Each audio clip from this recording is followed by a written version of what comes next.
Hello, family, and welcome to the first episode of Homecoming, a short series based on the radio play Old Gods of Appalachia and the role playing game of the same name published by Monty Cook Games. Old Gods of Appalachia is a horror anthology podcast which comes highly recommended, and you can find it if you don't already have it wherever fine pods are casted. This game series, like the show, deals with the spooky, occult, and often monstrous. Not just things that go bump in the night, but also what people are capable of doing to each other and to themselves.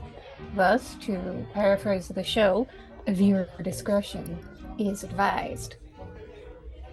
For player safety, we will also be employing the X card, and we'll be running a shorter show than usual. This one should only take up about 2 hours with a short break in between. So, let us jump right into it. Family, introduce yourself and your character to the audience. I posted a speaking order. I tagged you all in it. Oh, yes, sorry. Sorry, I was just doing other things. Hi, everybody. I pinned it. I'm aware of what's going on. I know what's happening. Hi, I am David. I am the Drunken Storyteller, and you usually find me here on Wednesdays, but I thought I'd actually play a game for once. I am playing Old Meg. She's been around a while.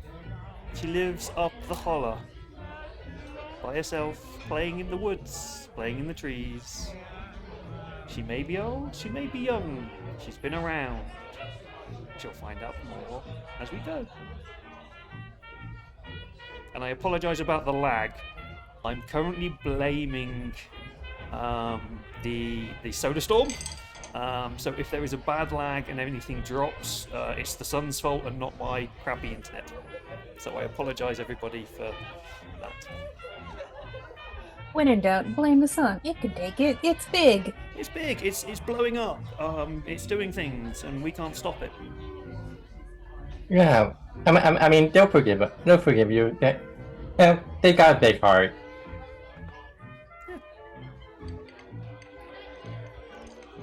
Hey everybody, you know me as either Ever or Ambrose. I'm fine with either, and I use any pronouns. You can find me all over the internet as Amchangeling, and tonight I will be playing Asher Owenby, who is a miner. Not like a miner as in a kid, but like a coal miner.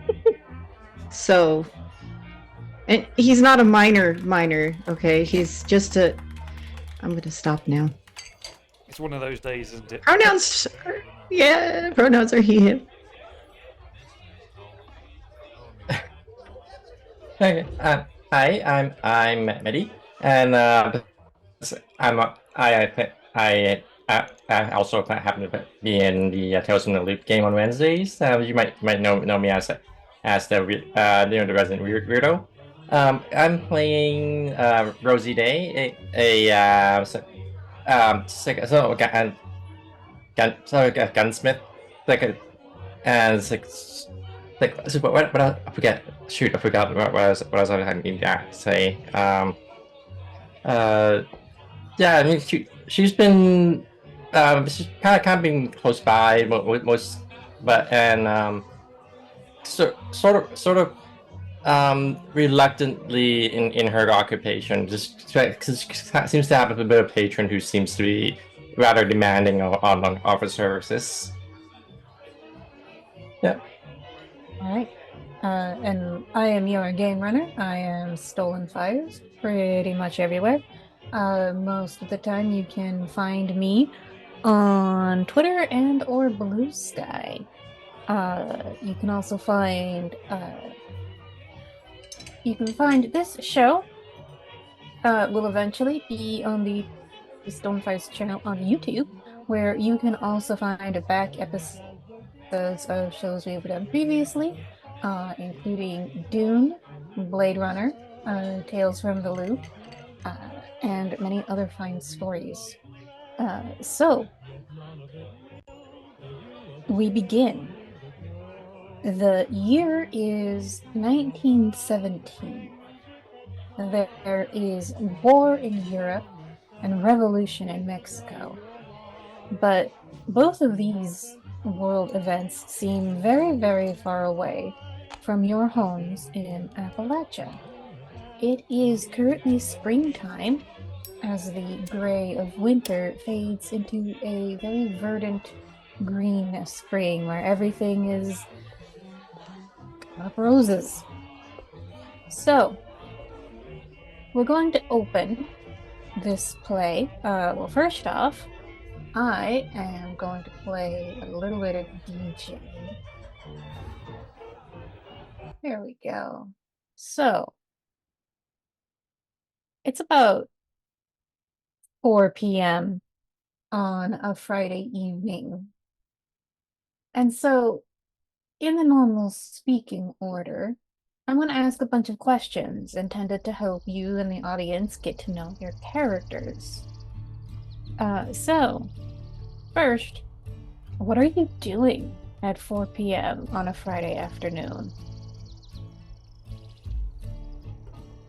Old Meg is out in the garden, or out in what she considers the garden, which is pretty much any land within walking distance, whether it's the hills, whether it's the forests, whether it's the local brook stream that runs in front of her cottage. She's out there, she's digging up plants, digging up mushrooms, digging up herbs, talking to the birds, thinking about things to cook and eat, muttering to herself. It's like, yes, well, this was good yesterday, so it must be good today. And oh, I've not seen that one before. It's usually pink, now it's gone blue. Well, it's got to be okay, hasn't it? She seems to half the time know what she's doing, and half the time not sure what she's picking up. But she does it with a bit of confidence, a bit of like, can't hurt to try it. The green will always look after me. So she's just pottering around, picking flowers, picking mushrooms, ready to make medicine or soup or something. Awesome.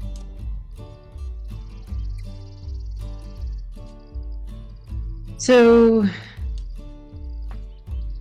did you want me to go ahead and go, or did you want to have a reply to that?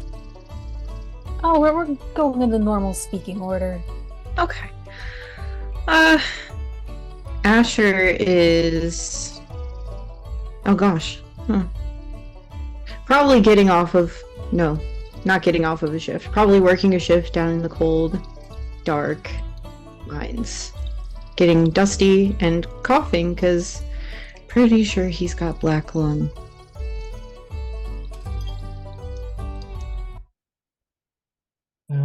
Rachel's like, that music was too positive, sorry. Oh, no, it was that my audio killed itself for some reason, so I had to reset it. I can't hear any music on my end, so It should be starting up again. let's see. As for Rosie, she's just, I guess, like working in her workshop. I guess like tending to handle any sort of commissions or just daily repairs and maintenance. Okay. Next question. This is going to be taken a lot more salaciously than I intended, but what are you wearing? I was hoping to actually have a little bit of an outfit today, but Mexico is currently undergoing a heat wave and is on fire, and I'm English, so that was not going to happen. But she's got like an old scarf around her head, tied under the chin. She's got like a green shawl on, brown dress, and a what are they called? An apron kind of pulled quite high up, but it's a long hempen cotton brown dress. And I think she's wearing a pair of wellies. I can't remember. Is it wellies or boots that I've got? I think I gave her wellies. Wellington boots. Whatever. I don't know what you Americans call them. Galoshes, I boots. think. Yeah, galoshes, rain boots. Rain? What's rain? I'm from California. Rain? What's rain? It's not rained here since early November, so I agree with you. We actually did get a bunch of unseasonable rain this spring, which was great for my turnips and also for the weeds. Yes, I'm really hoping we're going to get some rain soon. Anyway. What am I wearing? Oh my god.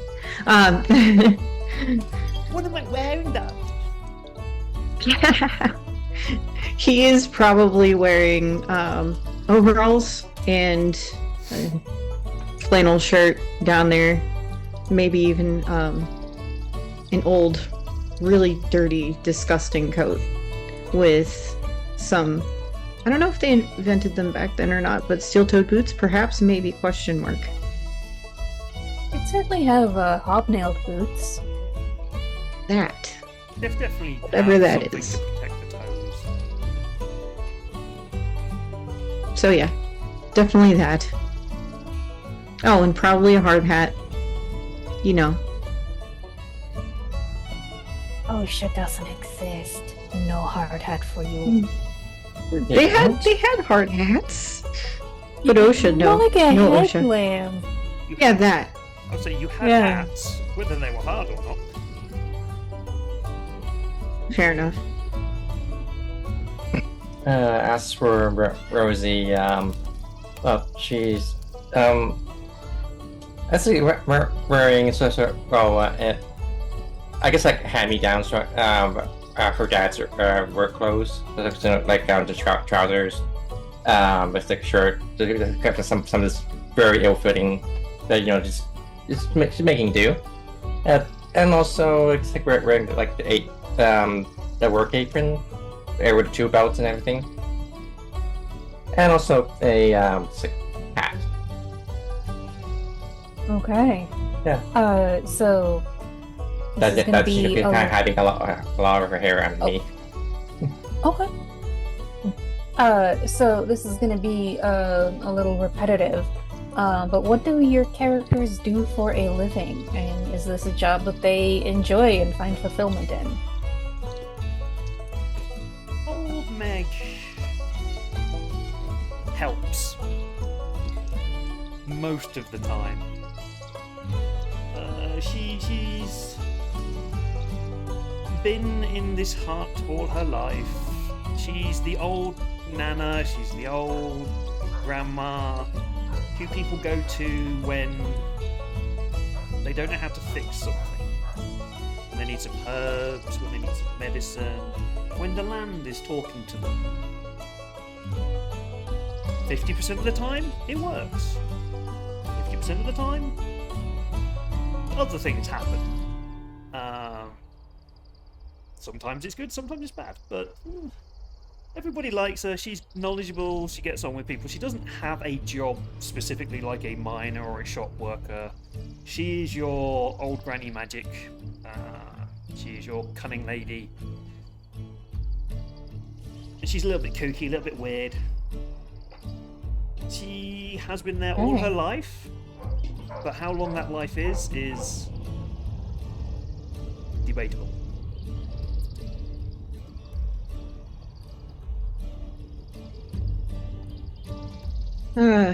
So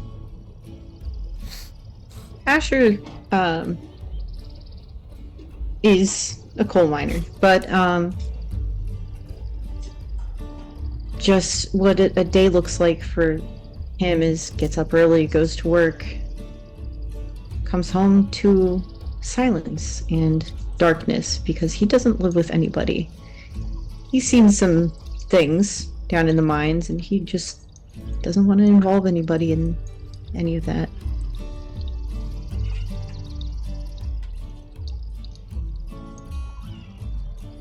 Okay, what about Rosie? Rosie, she was. I guess she's technically like a local gunsmith or blacksmith. I forget like whichever is actually like around that time, but she's she's um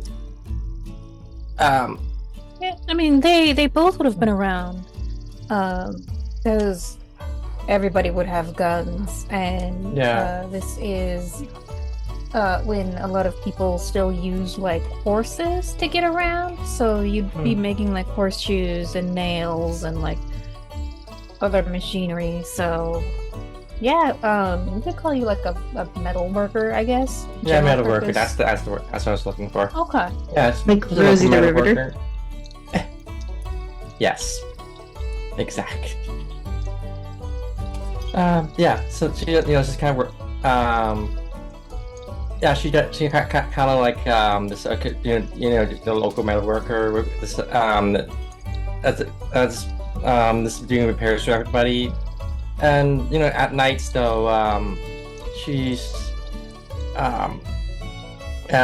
she's constantly I guess like making these sort of effigies or I guess like sort of charms, protective charms, like that she kind of like leaves around, like around the fences every kind of switching around every weekend. And of course, it's like she's kind of always kind of like watching behind her backs, and it's like just get this sort of feeling a lot of times.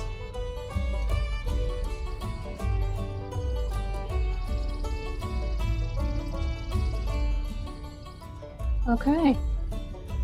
And so, next question, which kind of sort of already been answered. What sort of house do you live in, and do you live with anybody else? I live. Oh, sorry, not I. Old Meg lives in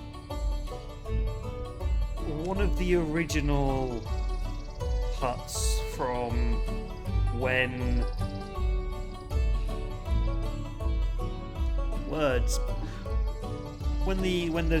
the Irish and the Scottish came over and they inhabited the land.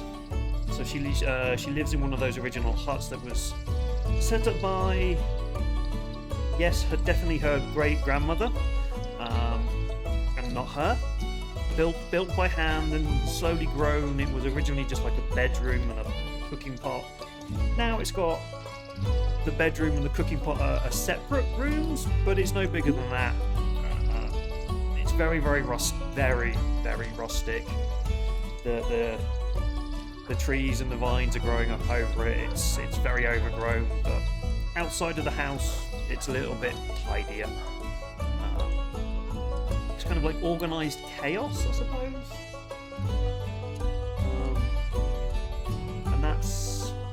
And she lives alone, as I've already said. So yeah.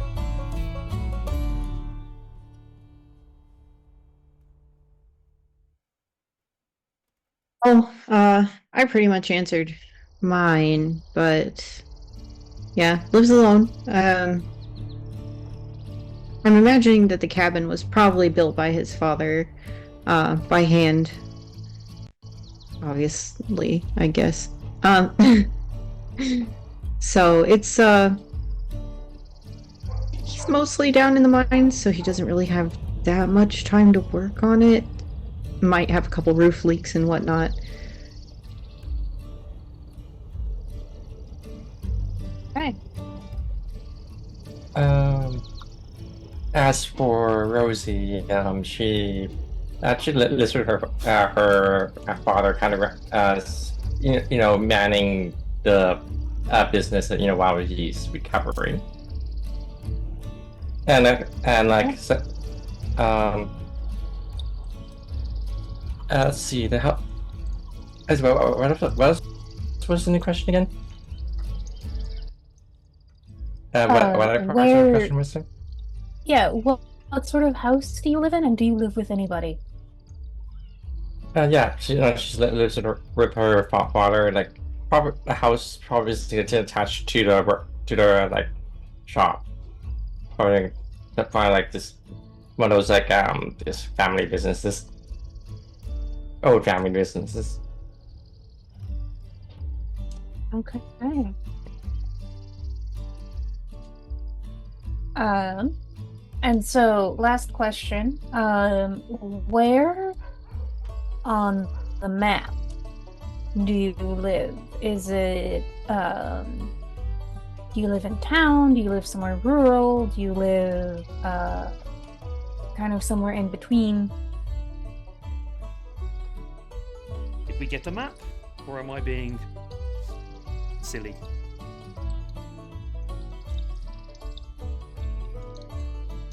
Well, I mean, so this is essentially like if you really have a vision of your character living in like Virginia or Kentucky or Tennessee, to make sure that we sort of capture that. But otherwise, just sort of knowing what area you live in is enough. I would say Old Meg is 5 or 6 miles up a holler away from either the town or village that is the main shopping area, whatever state, county we decide to be in. She doesn't live in town, but is known by everybody in town.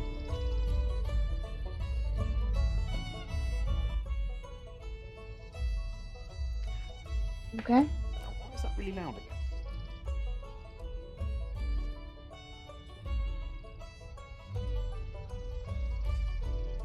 To say that Asher lives definitely on outskirts. Quite a bit of a ride in the town, that is. Rosie definitely lives in the town. Okay. Cool. Thank you for all these questions. I hope they help you get to know your characters better. I feel I know them a little bit better. I hope the audience agrees that they also have a good idea of who all you are playing. We are going to mix up the order a little bit. We are going to start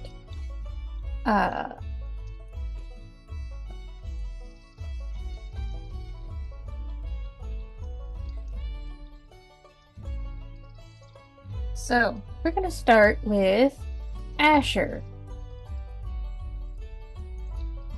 Asher, you come up out of the mines and you clock out, and there's a big water pump where you and all the other mine workers are sort of sluicing off the worst of the coal dust. You're never able to get all of it. There's always like a little bit that's behind your ears or under your fingernails, but you do the best you can. And you are approached by a man. Looks to be mid-30s, thereabouts, wearing a navy blue suit.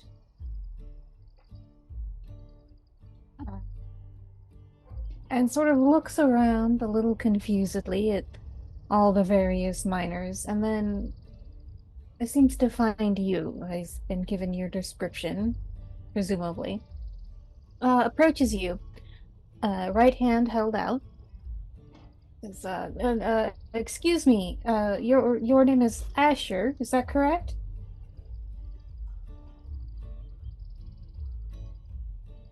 Asher just kind of shrugs, nods.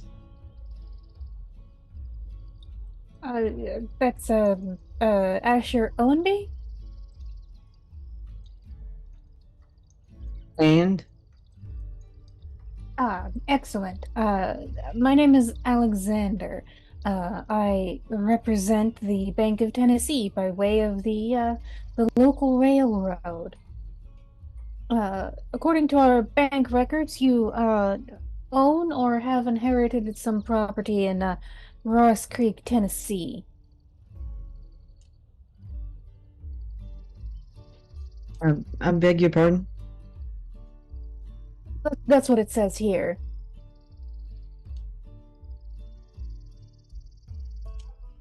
And what about it? Well, you see, the railroad plans to run a line through Ross Creek, Tennessee, meaning the whole town's gonna get bulldozed.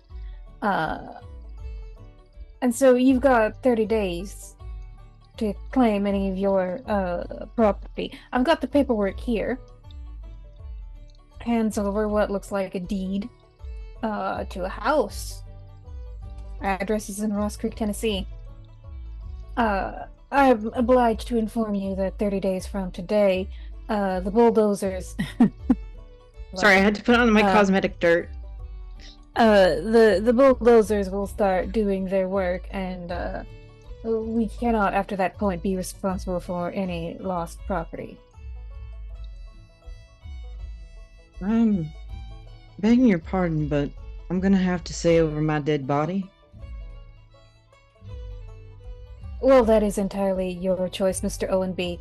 But I suggest a better course of action would be to take a trip out to Ross Creek and see what there is of yours to be reclaimed.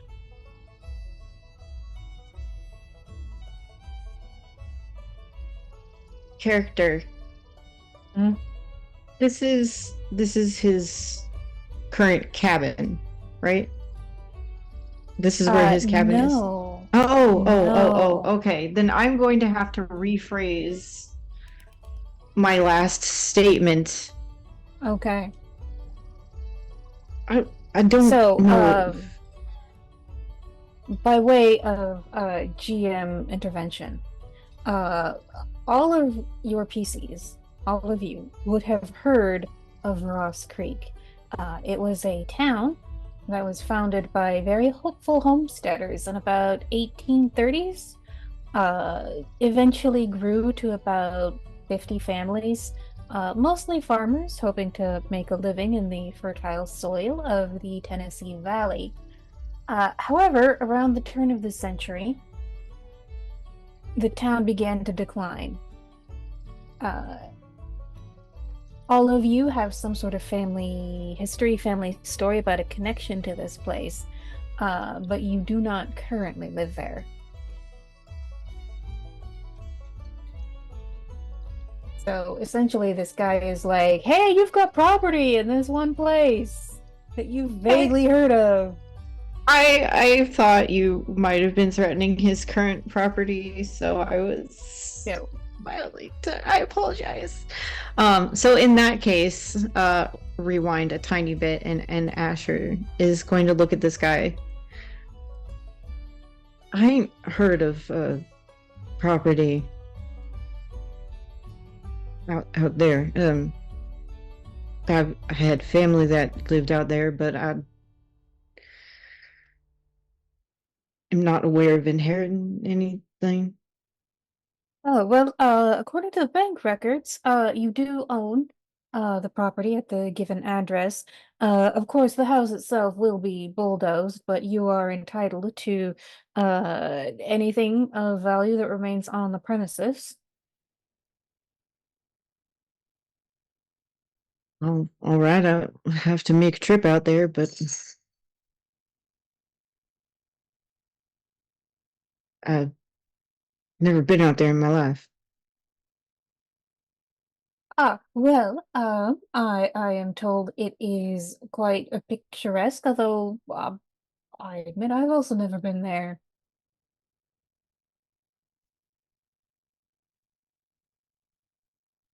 All right. Well, impromptu vacation, I suppose.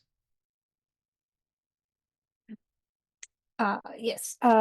Feel free to call the Bank of Tennessee if you have any questions. Feel free to ask for me. My name is Alexander. All right. Thank you.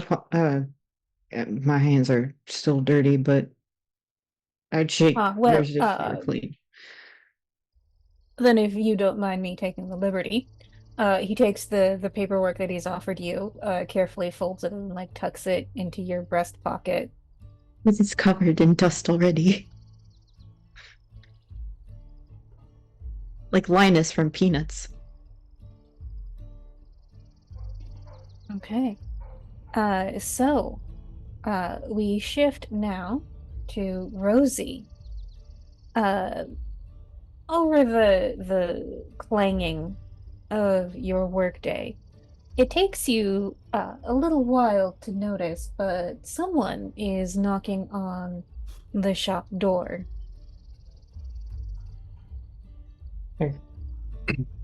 So, Yeah, sure. Rosie, you live with your dad, you've said so already. Mhm. What do you live with your mom? What sort of mom situation does Rosie have? Uh, poor, poor Mods passed away, like I said, like a couple of years back. Okay. What would her This name the have been? consent. Uh, what was it called back then? Consumption? Yeah, consumption was tuberculosis. Yeah. Yep, they still would have called it that. Um, yeah, what would her name have been? Um.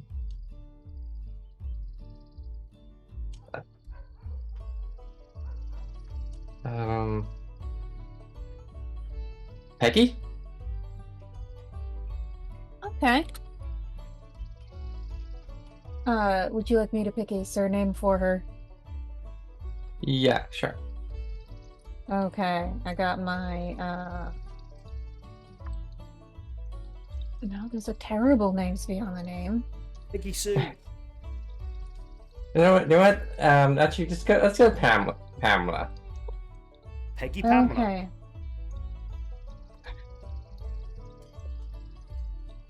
Sure, why not? So you see someone dressed roughly the same way as the person who approached Asher. Mid-30s man, well kept, navy blue suit. Yeah, like she's kind of like hurrying over. Like, I guess like just quickly kind of wiping down her hands first, and tossing out the gloves. Uh, so yeah, oh, hello. What can I do you for? Yes. I'm looking for, and he looks to some papers that he's holding in his hands. I am looking for Miss Rosie Day. That'll be me. Ah, good. To make sure I've got the right one, you are the only daughter of Peggy Day Nee Pamela? Uh, Wait, no. Actually, no. Peggy's. Sorry, Pamela's the first name, not the last name. Okay. Well, let's give her a quick last name. Smith, why not?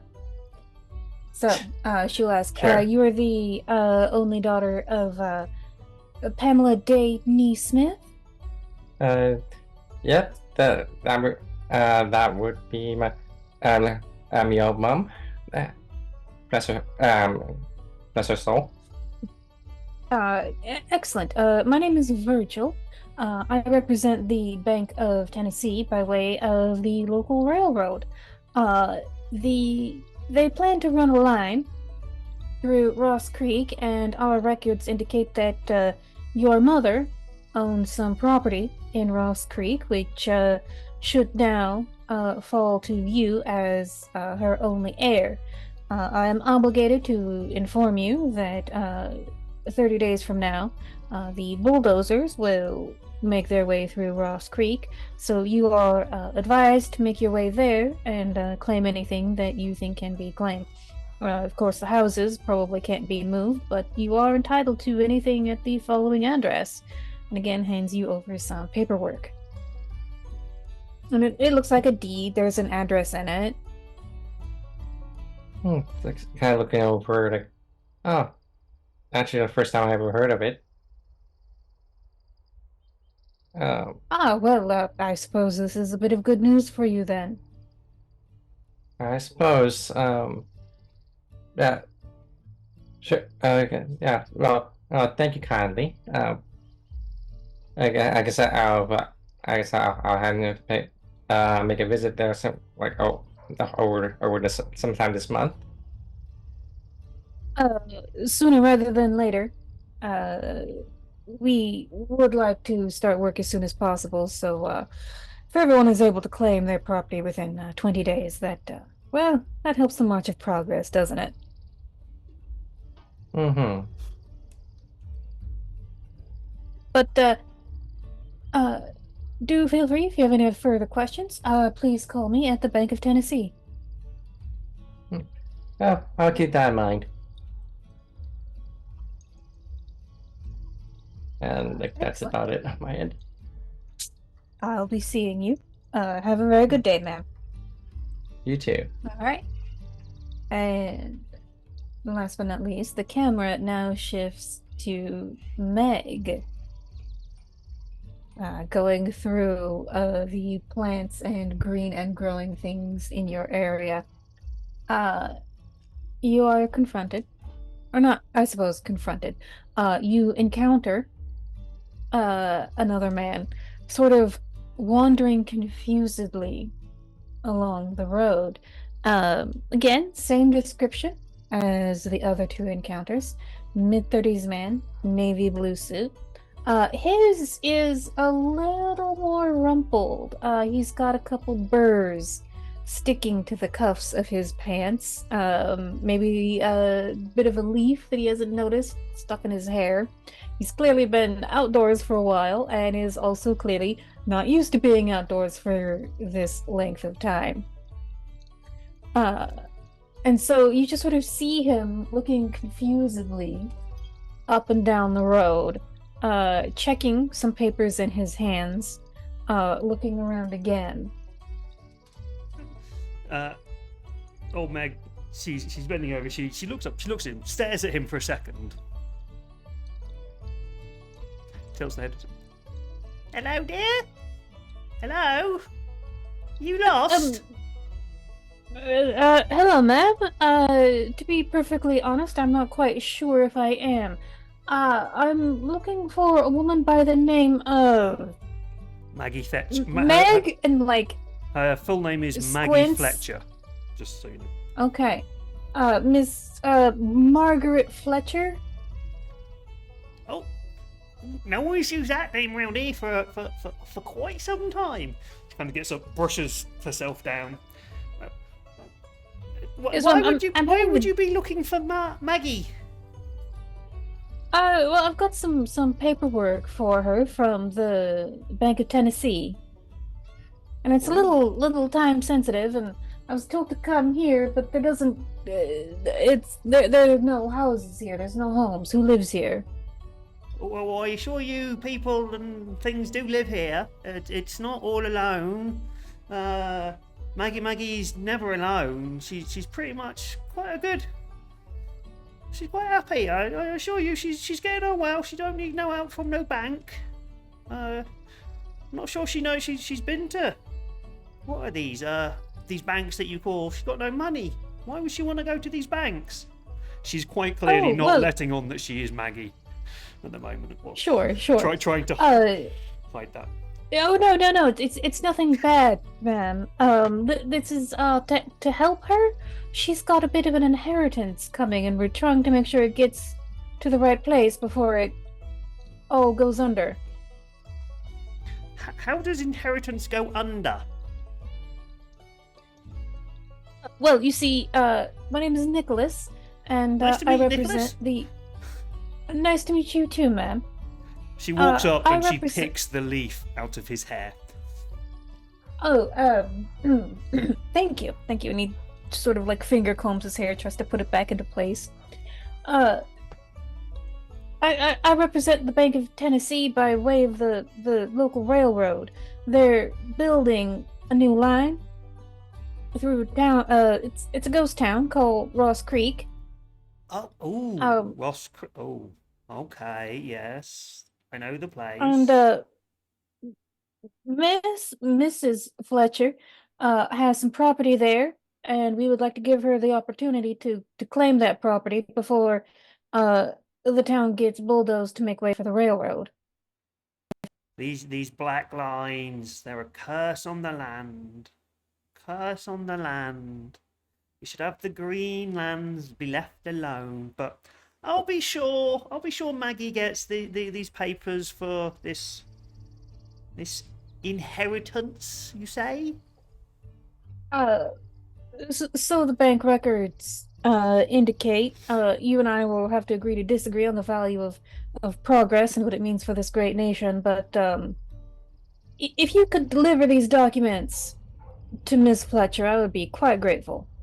Oh, she will have them with haste.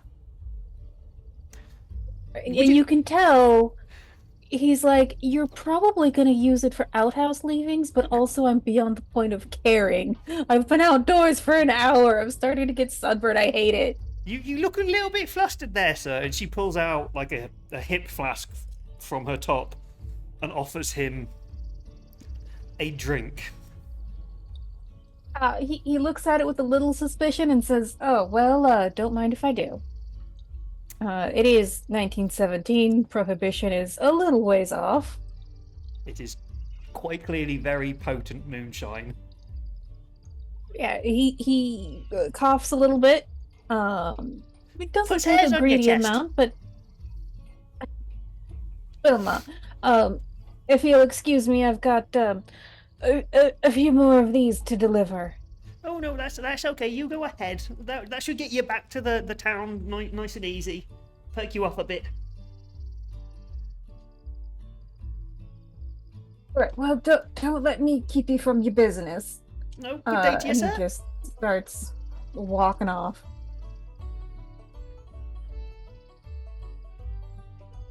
All right. So you have all three had your encounter with the blue-suited man from the bank.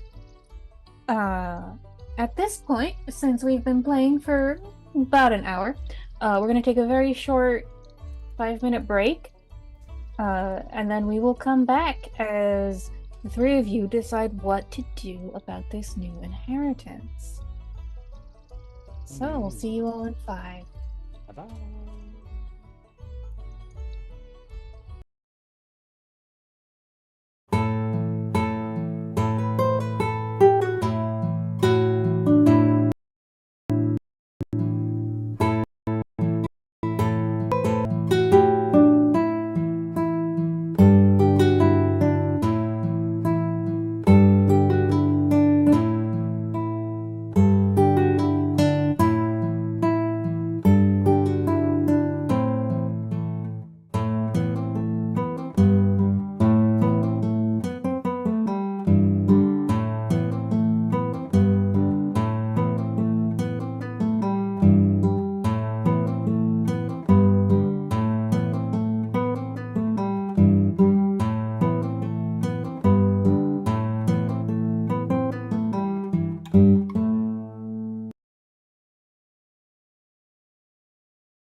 and we return. So, the three of you have received some news that you have a potential inheritance in Ross Creek, Tennessee, ostensibly an abandoned farming town. How are you reacting to this information? You can speak as the spirit moves you.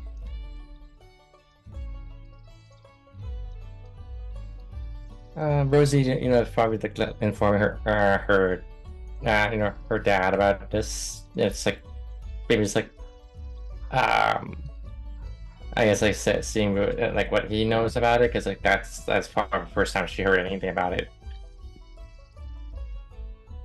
Yeah, so your dad was like, huh, yeah, that's where your mom came from. That's not where I met her, though. I met her in Nashville when she was doing her best to get into finishing school up there. But no, she had kin in that area. I seem to recall. How come like we never like met him again? I need some of those like family reunions. Oh, Yeah, yeah, I mean, I don't really mean and anyone from mom's side, came no, a visit for the holidays either. no, she wasn't too big on family. There was some sort of falling out between her and her kin. I never asked too many questions. That's probably my fault. I assumed at some point she'd feel ready to tell me, and then and he looks down at his left hand where he's still wearing his wedding ring. Like I just thought we'd have more time together is all. Yeah.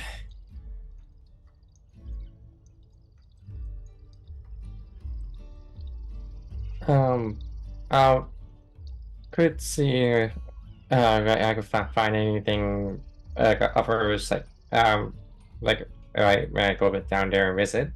Yeah, they're asking us to um like fine, I guess take whatever we need there before they set photos and place down. You should go. I can manage things for a couple days. It'd be You nice sure that? have a. Oh yeah, no, it'd be nice to have a picture of your mama when she was younger. Hmm. Yeah, I'll be sure to keep an eye out. Yeah. I think there's a little bit of money we have if you need it for the traveling. No, you go No, ahead and take it. nah, I mean, I got my own savings.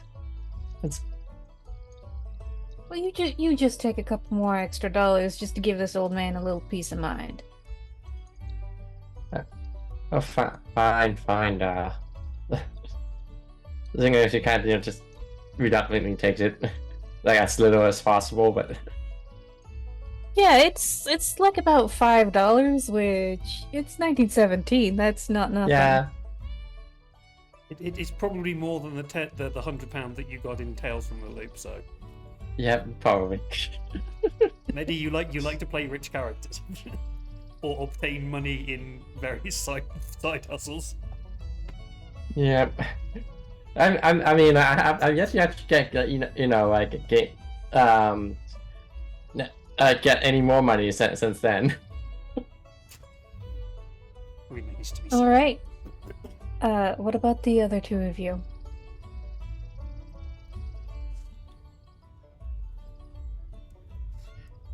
Yeah, Okay, I'm what that side you on? direction. Oh, I guess we're just box dancing now. we are. Boop, boop, boop. Um, well, Asher's not really got anybody to ask about this property, so what he'll do is he'll rifle through there's an old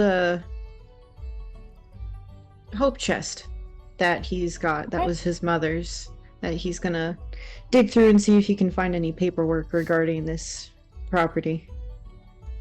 Okay.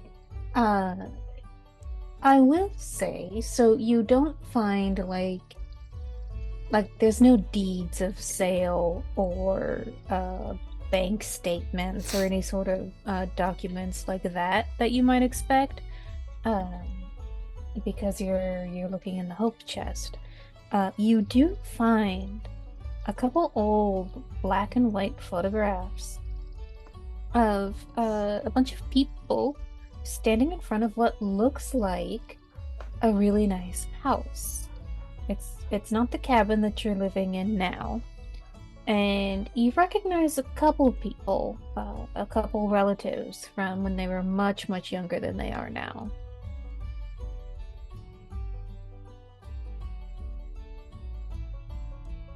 He'll definitely study this picture and keep it on him for now. See if he can find this house where maybe the deed that he was given is. So let's try making the first roll. Oh, snap. Go ahead and give me an intellect roll. And we're gonna put the difficulty at 9. We'll see how this works. And if you have any sort of inspection or noticing or investigation, that will give you edges that will bring the difficulty down in iterations of 3. So to 6, to 3. And then if you get it all the way down to 0, you get to win automatically. So my question here, when you say difficulty, do you mean the target number? Target number, yes. Okay. Because this game does strange things. You learn a bunch of systems, the wires start crossing. Yeah. If you also want to reduce it but don't have any skills here, you can spend points from your pool to reduce it. Yes. But you'd have to spend 3 points to reduce it by 1 level. And Does searching count as? Yeah, so This would count, yes. Yeah, so it's if you have an edge, you will then only spend 2 to reduce it by the first level, but then every level after that is 3. If you have an effort, you can spend your effort to have a free reduction as well. I think that's the right way round. I believe you're correct. I didn't just record last weekend an entire 2-hour episode on the rules of this game, and I haven't already forgotten them at all, honest. I mean, that's better than me. I am just like, what are these rules again? Yeah, it's so okay. The more I Cypher practice, the system more I'll. is a bit weird. So, your pools are your health and a resource you can spend. Yeah, and so, essentially, if I'm understanding the rules correctly, I give you your target number, and you roll a raw d20, and you try to make that number. And so, like, in a lot of other games, you would add something to the roll. In this system, you don't. Yeah. It all You gets reduce it. loaded on at the end, or not at the end, at the beginning, where, so I've said the difficulty is 9, and you would say, well, I have this edge, I am doing effort, which would reduce the target number by steps, and then you roll. Yeah, I'm seeing that 9 is also called immortal difficulty. So, just as another, there's a weird thing. If you're reading the rule book, there's a weird thing that they do. Don't take. So there's a difficulty level, but that's not your target number. So be warned when you look at difficulty and target numbers. The target number is 3 times the difficulty. This is why I asked Rachel if it's a target number or a difficulty. So if it's difficulty 9, that's like 36 you need to roll on a D20.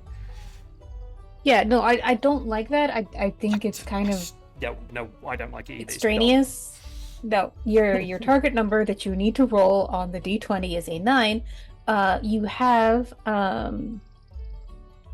the search skill. So it is relevant to your task.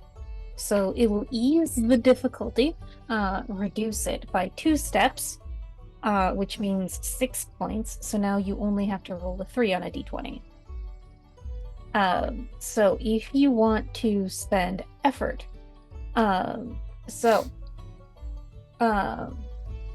don't have an edge in intellect, but you can spend 3 points from your pool to reduce the difficulty or the target number, whatever, from 3 to 0, at which point you automatically succeed. Oh shit! Well, so you can spend your effort to automatically succeed now as well. So yeah. Yeah, I think I'll roll higher than a 3. Famous last words. Okay. Cipher system, the system that is easy but not. It's just very, very weird. It's overly written. Did I just roll a 2? Tell me I just you just rolled a 2. Did you do that on roll 20? Did you? did. Okay. Well done. Yeah. Well done, roll 20. You fail us all again. And why is that not showing on the screen? Oh my god, that's amazing. That's perfect. I'm keeping that. I don't want to. Hey. It's beautiful. It's wonderful. Asher is exhausted as hell from working in the mines all day. He doesn't have the capacity to figure jack shit out. Okay, so something sort of niggles at the back of your head. You're not quite sure what. Maybe sometime it'll come to you.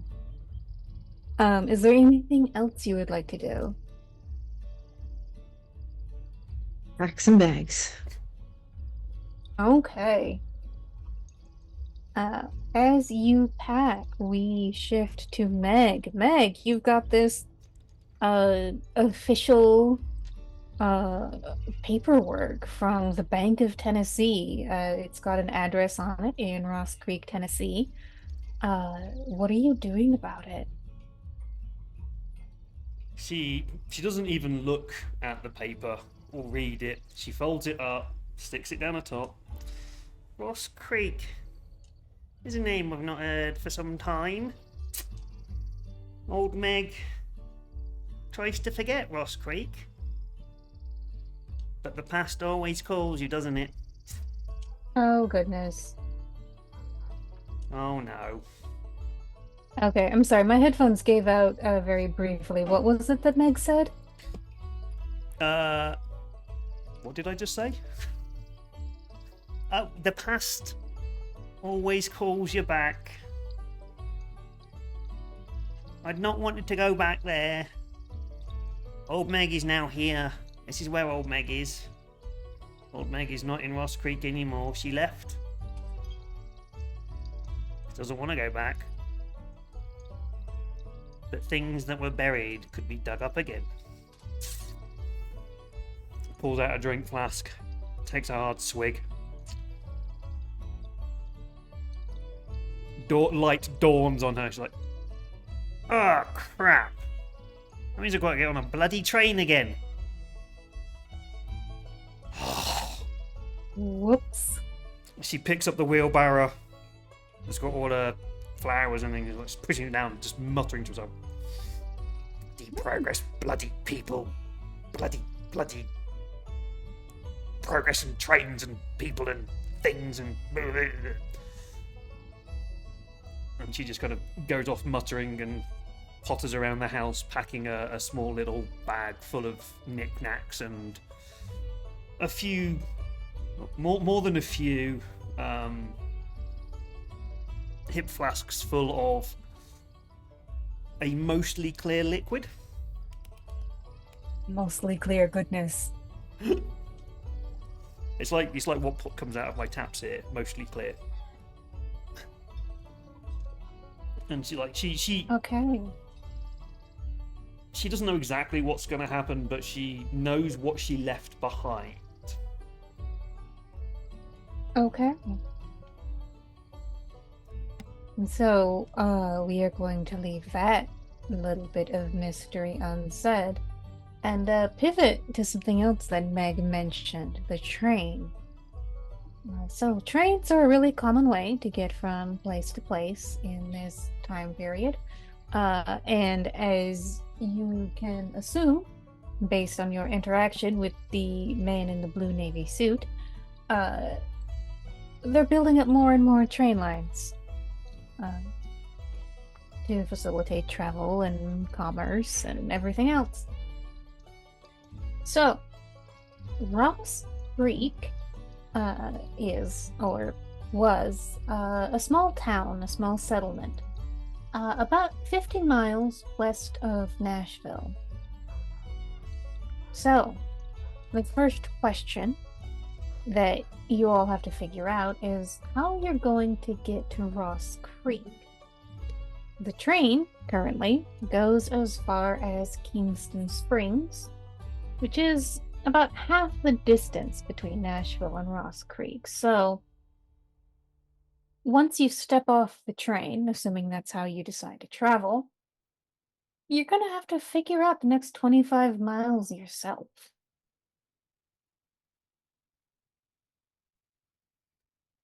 Question. So I suppose the first question is, does anybody here own a car? What's a car, my dear? Exactly, okay. It's 1917. You've probably seen one in the distance. Oh, the mechanized horse cart thing. Oh. I mean, Yeah, like me and my and pa were well to do. But I don't think we can, we can actually afford one of those fancy, like, like, it's like steam carriages, okay. gas carriages. Time to summit. I do have a question. Are we all also on the same train?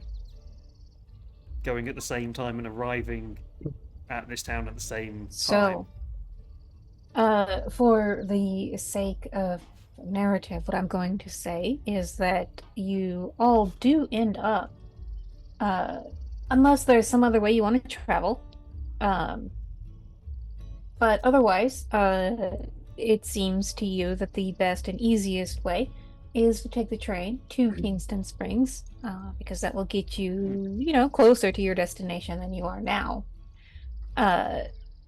You all do end up on the same train. And so And Rosie's, dressing up a little bit more nice because, going on a train, you gotta get. You're supposed to get. I guess, if you're going traveling, you probably have to dress nicer than just old work clothes. yeah, so Yeah. I'm gonna say here's what happens is you reach the end of the line in Kingston Springs. Everybody has to leave the train, and you exit with everybody else. And most of the people who leave the train seem to know where they're going. They have people meeting them. They know where to hail a ride.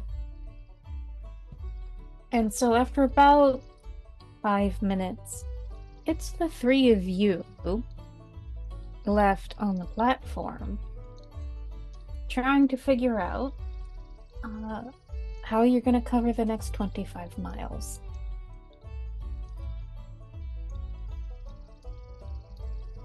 Old Meg. Actually, do we know each other? This is. I was just gonna answer a little bit of that question. Old Meg looks around, sees you two, goes, Asher? Rosie? Oh, hello. Hello. Asher, how's the leg? Rosie, you probably don't remember me, but I was there when you were a wee one. And, well, welcomed you to the world. Nice to see you grown up. What are you doing Oh, here? that's. Oh, well, you got one of those got one of those bankers came by and said said me I think I had some property back in Lost Creek. Oh, you've got a house in Ross Creek? Ooh, that's a bit spooky. I've got a house in Ross. Apparently, Mum never said anything about it. Apparently, I do as well. You do as well, Asher. Apparently. What a coincidence. Things are afoot. Not a hand, they're afoot. There's Speaking of the foot, my leg is doing much fine, thank you. good. I'm glad the herbs worked, and the poultices and the things. Sometimes they work, sometimes they don't. Not my fault. Does either of you know how to get to Ross Creek? I was there many years ago and I walked. I'm not as young as I used to be, and I don't think I can walk that far anymore. I mean, I've never actually been there. But mom was always like my pretty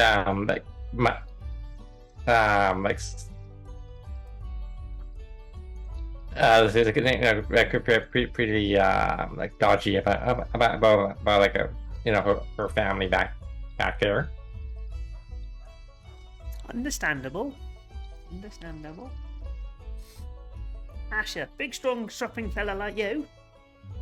You should have travelled around a bit. You'd know how to get around these places. How to get there, yeah, but I don't quite have a vehicle.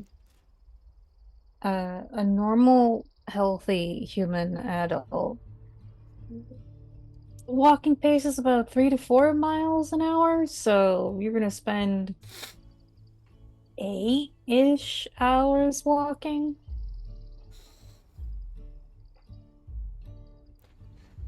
And that's normal, healthy human adult pace. You look at old Meg, who is clearly an elderly woman.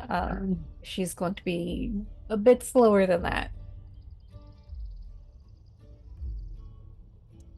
I suppose I can walk to the closest homestead and see if they've got any means of giving us a ride.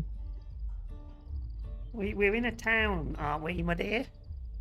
Maybe someone nearby can offer us a lift. That's what I meant. Oh, sorry, my dear. Brain's a bit. That's all right.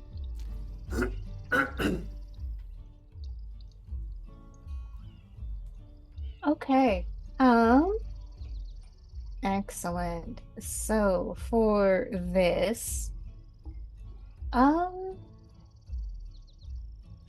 going to put your target number at 12. And this is going to be an intellect roll.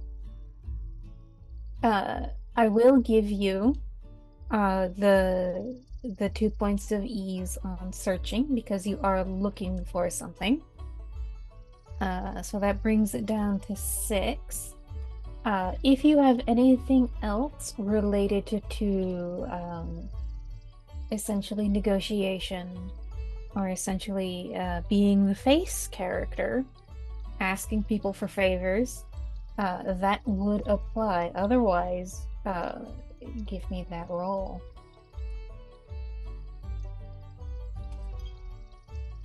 Don't have any face skills, so here we go. Okay. I've got a lot of intelligence, but not any skills.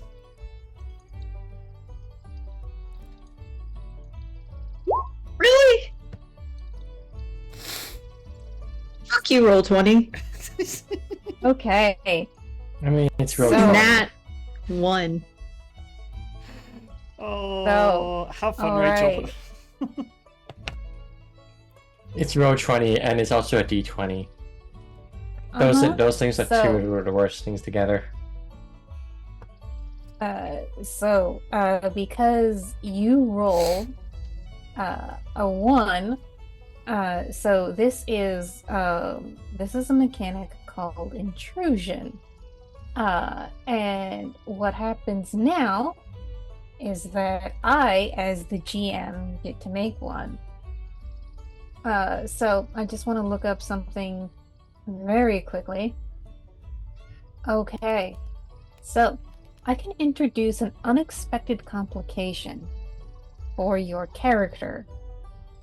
And so what happens then is you get 2 XP from me to you, but you have to give away one of those experience points to one of the other players and justify that. From the rulebook, perhaps the other player had a good idea, told a joke, or performed an action that saved a life. We're not quite at the mortal peril of the story yet. So That sounds ominous. what I'm going to say is that as Asher, you're like any good red-blooded Appalachian miner. You work hard for your pay and you know how to spend it in a way that suits you, right? Yeah. Okay. So, what you hear as you make your way through the crowd in what did I name this? No, I didn't even name this. I took it from a real place. I was going to say Knoxville, So but there's not Kingston much Kingston here. Springs.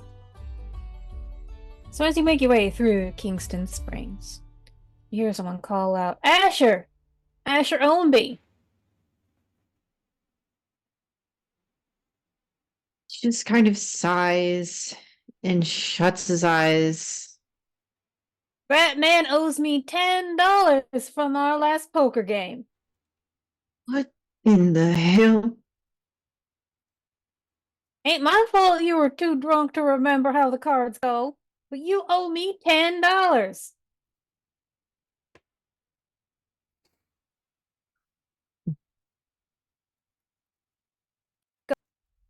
Do I remember this person's name or do I not remember this person at all?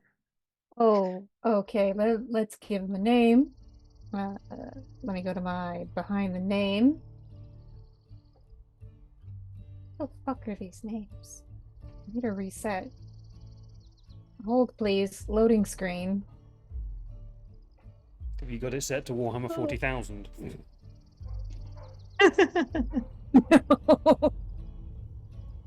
uh, it doesn't have any good Appalachian names, so I will take good Appalachian names from players and or audience.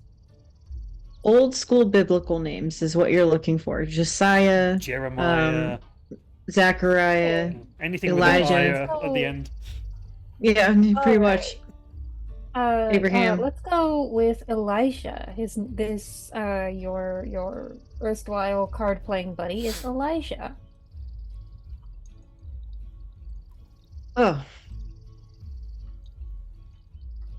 Damn it, I was muted. Oh, it's just you. Look, we can play again sometime and I'll whoop your ass. Or I'll whip yours, but we are not playing again until I get my $10 that you owe me. Payday. It's not payday. Well, that's not my problem, that's your problem.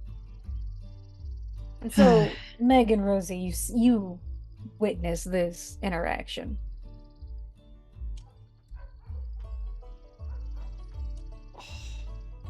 Do either of you take any I will let Rosie do something before Meg ruins it all. Friend of yours, Asher? This is not pleasure, but this is Elijah. That's a good meeting. Yeah. Don't bother giving him your name. You'll lose it in a bet somehow. Well, Noted. charmed, I'm sure, madam, but you should know that your companion is a scoundrel who refuses to pay his debts, especially those gained by gambling. I'd swear that you were cheating. You have any proof to back up those words? Not yet. I am an honest card player, and I am not the man trying to wiggle my way out of a $10 debt. $10. Oh my! How did you? It was a long story, and there may have been some moonshine involved, and poor decisions. And I'm pretty sure that he was cheating. Cheating, you Well, say? without any proof against these aspersions that you are casting against my good Christian character, I will continue to insist. Asher Owenby owes me $10. And he says that a little bit loud, and you can sort of see people starting to stop and look and watch. Meg doesn't like the term cheating in terms of gambling. You're a cheat, are you? Elijah, is it? This. Ooh, that's an accusation. That she walks up to me. And goes, hello, my name's Old Meg. She goes, offers her hand to shake it. Well, how do you do, Madame Meg? I will insist upon my good character that I have never and would never cheat at cards. The $10 that Mr. Owenby owes me came by honestly. It was an honest game of cards. Does he take the hand? He will take your hand, yes. As we shake it, as long as it's an honest game and there's no misleading cheating, I am going to use hedge magic. Okay, what are you going to use hedge magic to do? I am going to. So the rules state, and I will bow to the GM's interpretation of this. Mm-hmm. You can perform small tricks. So for 1 intellect point, I can perform small tricks, temporarily change the color or basic appearance of an object, cause small objects to float through the air, clean a small area, mend broken objects, prepare, but not create food, blah, blah, blah, blah, blah. Small trinkets, like cantrips, I suppose, but even maybe less than that. I want to, hopefully, he still has some cards on him, try and cause a pack of cards that are quite clearly rigged to float out of his pocket and fall onto the floor. So, what I would suggest is that as you are, shaking his hand, you sort of slide your fingers up his sleeves and then pull out an ace of spades. Yeah, I'm happy with that interpretation. Okay. All right. Is there a roll that you need to make for that? It's an action, so that would be, if we're in combat, I'd have to spend a combat action for it. It just costs 1 intellect point. But if you want me to make a roll, I don't mind making a roll. But it doesn't say I need to make a roll. All right. If it says that all you have to do is spend the point, then we'll go with that. Cool. So, yeah, you spend the point, and Asher and Rosie, as this happens, you feel sort of the hairs on the back of your neck stand up, and you're not sure exactly what was going on, but as Meg separates from the handshake, an ace of spades falls out of Elijah's sleeve and onto the dirt in front of you, and he just starts sputtering and like, well, that's not Honest card player, huh? What's that? Did you just drop that? Did that come out of your sleeve? And he looks at all three of you, and the only person who has touched him is Meg. But she's this kind old lady. How could she possibly be fucking with him? So what happens is he grabs the card out of the dirt, shoves it into a pants pocket, grumbles to Asher, "This isn't over," and just starts stomping away. Nice to meet ya. Bye. Well, I think that's done for the moment. Shall we go off and find some transportation? Did So, any of y'all feel that? mechanically, very quick, Asher, you get 1 experience point for that GM intrusion. And I would presume you want to give the other one to Meg? I mean, she saved me $10, so For the time being. Okay. For the time For being. the time being. Ben has just given us malevolence, so. Yes. oh no. I will no. use that. I'll use that for another intrusion later. Oh no. Yeah, Ben wants him to come back. Oh, he's coming back, Ben. You didn't need to spend a malevolence for that, but You know, yeah. I guess he comes back with company. Where do we Something. Record? Where do we record experience? Maddie, don't give her ideas. Yeah, never give Rachel ideas. My cat is saying. All right. All hail Lucifer. So, Lucifer. oh, now Bobby's giving him attention. Oh, he's happy about that. All right. So, you rolled a 1. That got you an intrusion. So you are still no closer to figuring out how you want to close the rest of the distance between where you're at and Ross Creek. I guess Rosie would see if she can't like did they have cats back then? So in the big cities, yes, you would have hansom cabs, which were horse-drawn carriages for the most part. But it would be a little bit of let's say an uphill climb to convince one to take you far out of the city. Well, this is why she got this is why her dad gave her a little bit of extra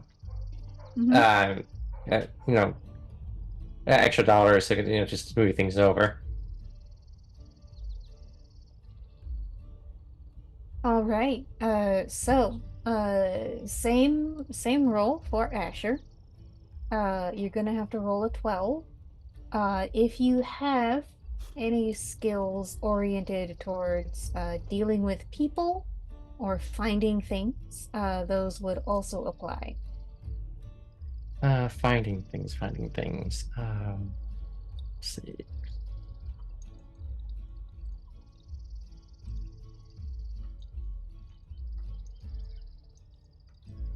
I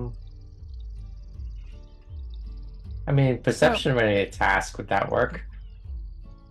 I'm sorry? I guess it's like trained it with perception related tasks. Would that work? That would apply, yes. Okay. In this case, like with train skills, like how should I go about it? So if you've got a trained skill, that drops the target number by 6. So now you need to roll a 6 or better on 1d20. Okay.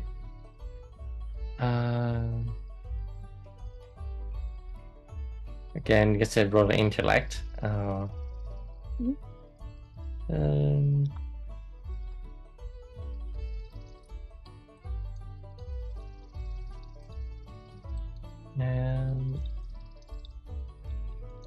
Oh, effort to roll. What's that? So effort is if you're spending any points from your intellect pool, you spend them in groups of 3, and they reduce the target number by however much you spend. So if you decided that you wanted to spend 3, that reduces the target number that you need to roll to 3. And then Okay, let's Ooh. okay, let's do that.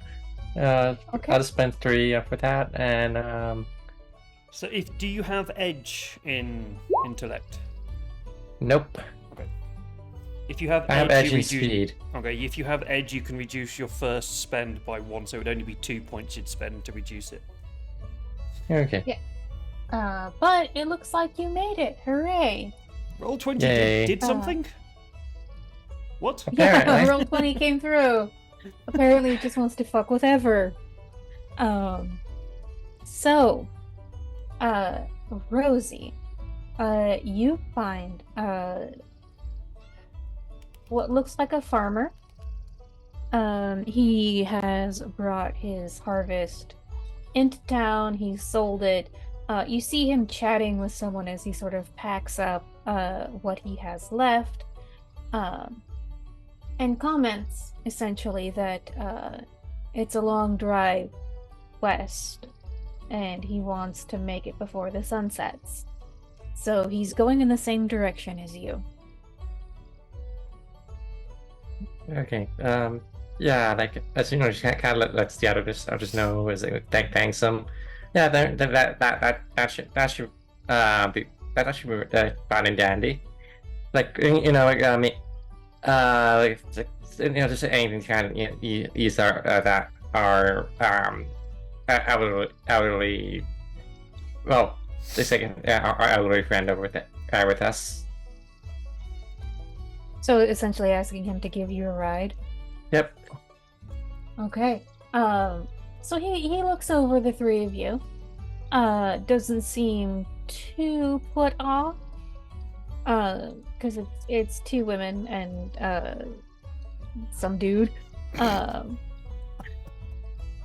So essentially, he's happy to give you a ride as long as you pay for his gas, which is a little pile of nickels.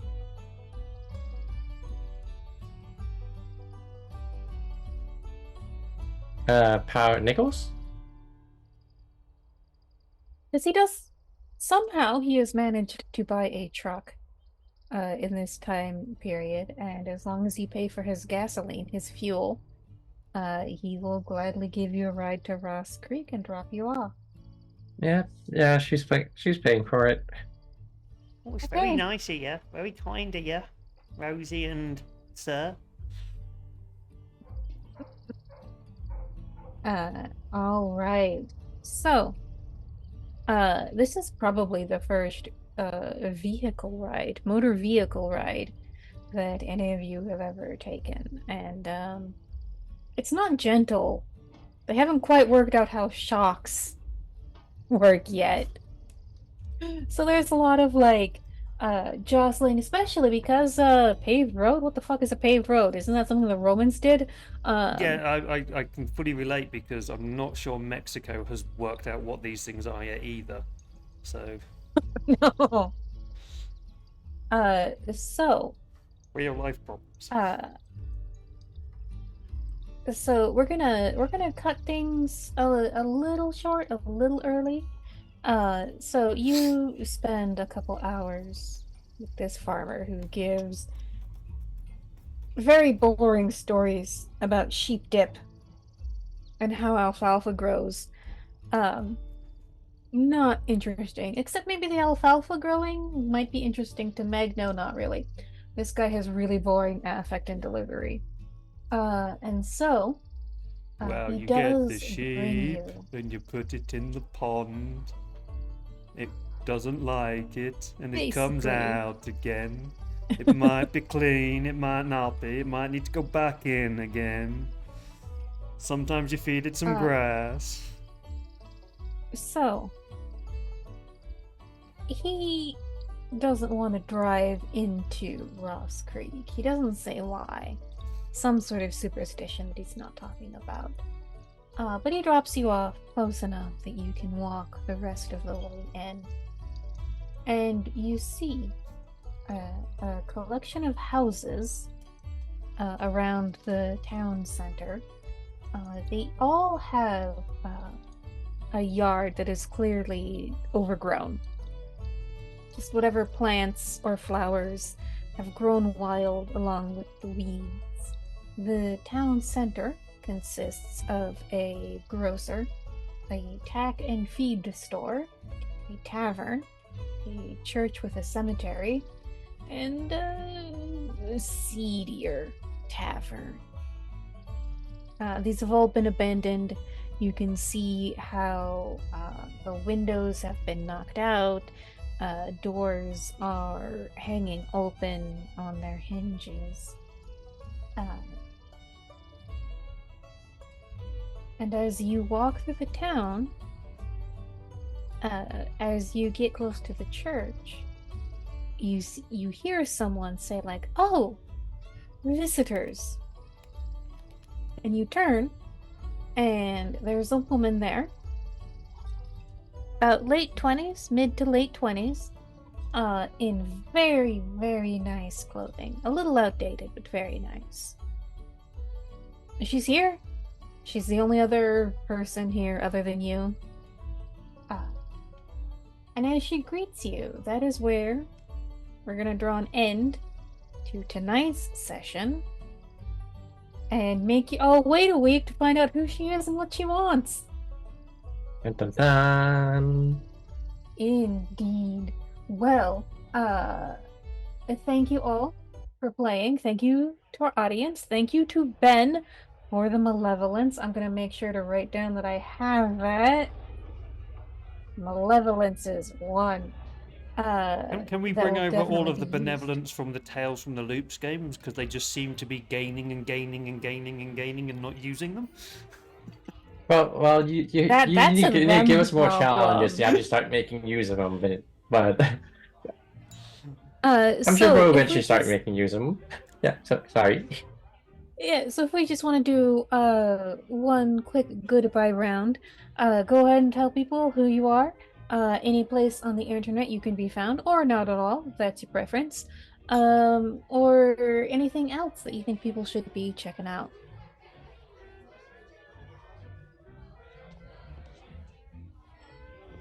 Start with you, Dave. Okay, we're going to go in that order. Okay, cool. Hi, I'm Dave. I've played Old Meg, the Sage, the Witch, kooky old lady.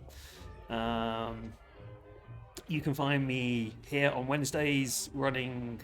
Well, actually, we're on a mid-season break for the moment because it's taking longer than we thought for Tales from the Loop, but we should be back in a couple of weeks to restart that. You can find me anywhere on the internet as the Drunken Storyteller, where I occasionally do things to promote. We need to promote Rachel's writing, because Rachel doesn't do that. So go buy Rachel's stuff on DriveThruRPG, because it's amazing. That's all I can say, really. Next. Alrighty, everybody, I have been Asher, whose pronouns are he, him, and I now return to being me, your favorite friendly neighborhood changeling who totally doesn't steal birthdays and names and pronouns. Whose pronouns are any that you feel like. But, yes, you can find me playing again, same time next week. And, probably same cosmetic dirt. Oh, no. By that point, old Meg will have wiped it all off with her filthy handkerchief. It's okay. He'll find more somehow. Yeah. Yep. I've been playing Rosie. It's like who's the beholden protector. I guess like we'll probably find out a little bit more about her own circumstances later on. And I've been aside from that, I'm Medi. It's like I play in Dave's Wednesday Tales from the Loop game. It's no social media whatsoever to really show out. So yeah, you can don't try to find me. And I probably wouldn't even try to find you. Like, yeah. All right. I have social media under duress. That is the life of a content creator. You can find me Stolen Fires pretty much everywhere. Mostly Twitter and Blue Sky. You can also find this episode and other games that we have run on the Stolen Fires channel. On our YouTube, where we would very much like your follows and subscribes on our march to 500 subscribers, because that's when that shit gets monetized. Money! But yeah, Tales from the Loop is on break, but come check us out on Monday, where we have Fringeworthy, which is a lot of fun. And on Thursdays, we are also going to be doing the new Marvel role-playing game. We had our session 0 last night. It was a lot of fun. Everybody is going to be playing a variant of some sort of your favorite Marvel superheroes. Who is it? Come find out. Yes, Betty, I should link my YouTube channel. I have I'm on it. so many tabs open. Thank you. Anyway, yeah, come back next week and find out who is that strange woman. What does she want? For now, I would goodbye, link it if everybody. YouTube was working, but YouTube is being really slow for The me. two fundamental modes of human. Shut up, YouTube. No, okay. Sorry, I can't link YouTube because my internet is crap. I apologize. Oh. There we go. Oh, thank you. Oh, hi, cutie. Have we got Lucifer? Lucifer. Yeah. Sorry. All right. Good night, everybody. Good night.